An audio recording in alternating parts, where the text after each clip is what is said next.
State of Nevada, you need to have major certifications. You have to attend courses and to get certificates. And then you have to have a supervision of a physician, which it's not that easy to find one because they want to know that you're really good. They will be liable for you.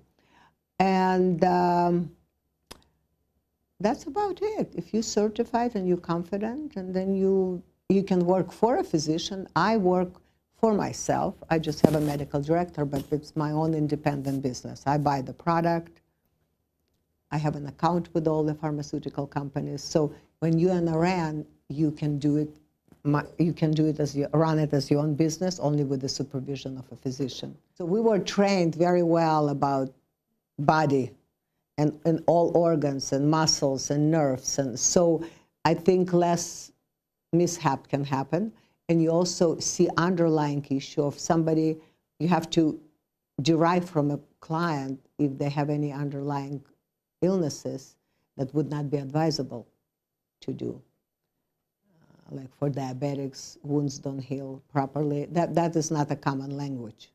People with heart attacks or people with thin blood, you could have more bruises, you can have more recovery time. So you have to get that all out, and we have an extensive questionnaire. So I think being a nurse is probably, I would not let not a nurse inject me. But I like nurses because they have more experience. It's like in a hospital when I worked, we did all the job. Doctor comes, diagnoses, does something, but who puts the stitches? Who does all the aftercare, everything?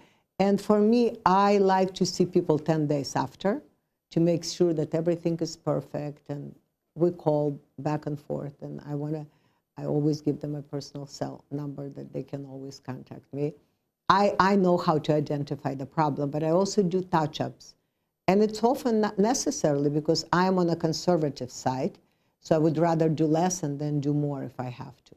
And you gotta love your job because people really feel it. So there are many people try and start, and it's hard to compete with everybody else that maybe be better than you. But to be an RN, we are run by the board of nursing. So you have to go by the book. And I'll give you by example. Right now in state of Nevada, we have to only purchase 50 units of Botox, which cannot be mixed between two people. One patient, one vial. Many people buy 100 units and mix. But if you're an RN, you can't. If you're not an RN, you're not regulated. There is nobody, it's like driving a car where there is no police, you know, but if you have license, you have to go by the book. You have to get protocols and procedures, and you have to absolutely go by it. You cannot buy product with anybody from all over the world. You have to buy it from a United States approved by FDA product that's shipped, that made in the States. You cannot have it shipped from, they have it in Canada, they have everywhere else. It has to be purchased.